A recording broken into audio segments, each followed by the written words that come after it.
है मुंज माइट चवन था हिचर विढ़ण लई जायो वा शौक तस हथियारन जो हे फनकारी भी किथों आयो वा है मुंज माइट चवन था हिचर विढ़ण लई जायो वा शौक तस हथियारन जो हे फनकारी भी किथों आयो वा रन ते नथो कलाम ठाहे नरन के कंदो सलाम आहे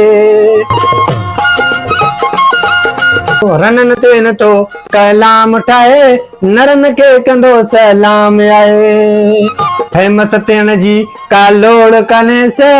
सच संगत जे तलाश में आहे है फेमस थियण जी को लोड़ कोने से सच संगत जे तलाश में आहे।